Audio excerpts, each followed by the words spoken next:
प्यारे छात्रों, नागरिक शास्त्र विषय में आज हम अध्याय अंतर्राष्ट्रीय संगठन के अंतर्गत संयुक्त राष्ट्र संघ के विभिन्न अंगों के बारे में पढ़ेंगे।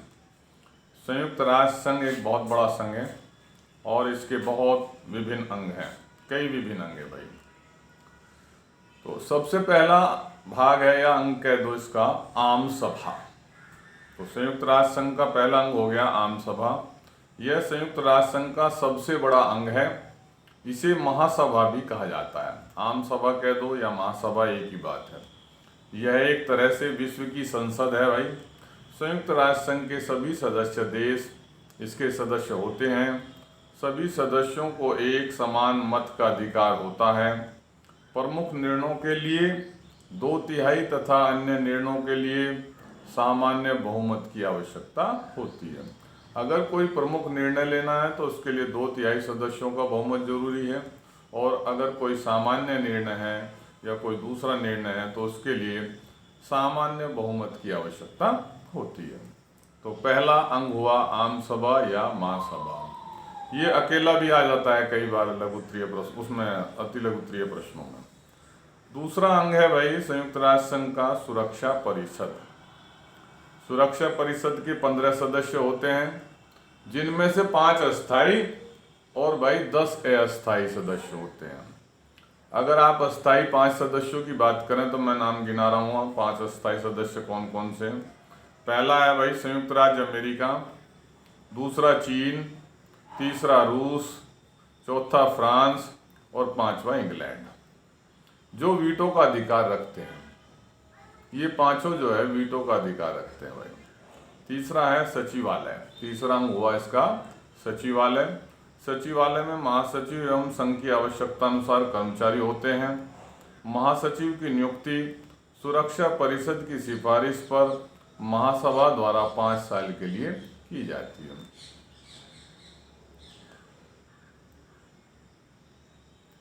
संयुक्त राष्ट्र महासभा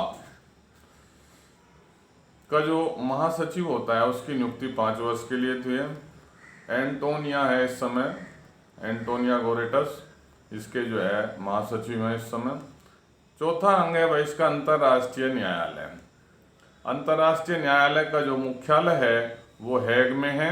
इसमें 15 न्यायाधीश होते हैं और इनका चुनाव 9 वर्षों के लिए आम सभा व सुरक्षा परिषद द्वारा पूर्ण बहुमत से किया जाता है। और 5वां अंग है भाई इसका आर्थिक और सामाजिक परिषद। इसके सदस्य देशों का चुनाव आम सभा द्वारा 3 वर्षों के लिए किया जाता है और इसके इस समय जो है भाई 54 सदस्य हैं। छठा अंग है इसका न्यासिता परिषद। न्यासिता परिषद क्या है भाई? संयुक्त राष्ट्र संघ का यह अंग 1 नवंबर 1994 से स्थापित है, यानी 1 नवंबर 1994 से अस्तित्व में आया है ये अंग, और इसका कार्य प्लाऊ के स्वतंत्र होने के साथ समाप्त हो चुका है। तो इस तरीके से संयुक्त राष्ट्र संघ के 6 अंग थे भाई। बहुत ही महत्वपूर्ण प्रश्न है, ध्यान से सभी छात्र इसको जो है कई बार सुनेंगे। अब हम देखते हैं 1991 के बाद विश्व की राजनीति और आर्थिक स्थितियों में क्या परिवर्तन आए। 1991 के बाद की बात है भाई। विश्व की राजनीतिक और आर्थिक स्थितियों में, पूरे विश्व में राजनीतिक और आर्थिक स्थितियों में क्या फेरबदल हुई, क्या उलट-पुलट हुई, क्या परिवर्तन हुए, उसके बारे में हम पढ़ेंगे। सन 1991 के बाद वैश्विक राजनीतिक और आर्थिक स्थितियों में निम्न परिवर्तन आए। पॉइंट वाइज मैं आपको बता रहा हूँ। 8 परिवर्तन है भाई, ये सभी ध्यान से सुनेंगे। पहला है 25 दिसंबर 1991 को शीत युद्ध के काल की 2 महाशक्तियां संयुक्त राज्य अमेरिका एवं सोवियत संघ में से एक महाशक्ति सोवियत संघ विघटन हो गया था भाई। दूसरा, सोवियत संघ के विघटन के बाद विश्व एक ध्रुवीय हो गया है, जिसमें सबसे ताकतवर देश कौन है भाई? अमेरिका है। तीसरा, वर्तमान में सोवियत संघ का उत्तराधिकारी राज्य रूस एवं संयुक्त राज्य अमेरिका के मध्य कहीं अधिक सहयोगात्मक संबंध हैं। और पांचवा, चीन बड़ी तीव्र गति से एक महाशक्ति के रूप में उभर रहा है। ये भी राजनीतिक परिवर्तन है एक तरीके से। भारत भी तीव्र गति से एक महाशक्ति के रूप में उभर रहा है, पांचवा पॉइंट था ये। छठे की अगर हम बात करेंगे तो एशिया की अर्थव्यवस्था अप्रत्याशित दर से उन्नति कर रही है। सातवां, पूर्वी सोवियत संघ के विघटन से नए बने राष्ट्र एवं पूर्वी यूरोप के पूर्व साम्यवादी देश संयुक्त राष्ट्र संघ में शामिल हो गए हैं।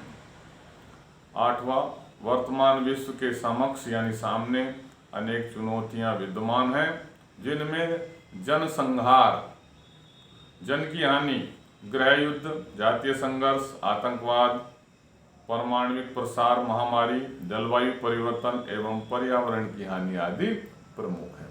तो ये थे भाई 8 पॉइंट, जिनके आधार पर आप कह सकते हैं कि 1991 के बाद विश्व की राजनीतिक और आर्थिक स्थिति में परिवर्तन आए हैं।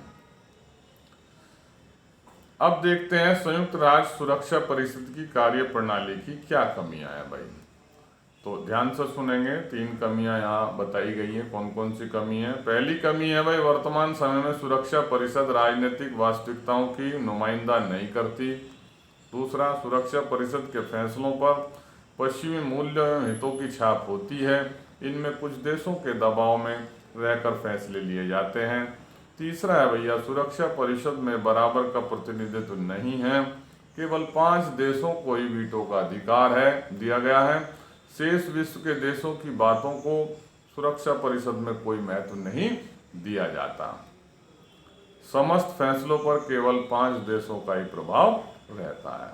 तो ये थे भैया संयुक्त राष्ट्र सुरक्षा परिषद की कार्य प्रणाली की कमियां, क्योंकि जो अस्थायी सदस्य हैं केवल उन्हीं को वीटो अधिकार प्राप्त है, उन्हीं की बात को जो है महत्व दिया जाता है, बाकी तो सब सदस्य हैं भाई, उन्हीं का जो है फैसलों, उन्हीं के फैसले मान्य होते हैं। तो ये कुछ महत्वपूर्ण बातें थी जो आपको बताई। सभी छात्र इन्हें ध्यानपूर्वक सुनेंगे, कई बार सुनेंगे। धन्यवाद।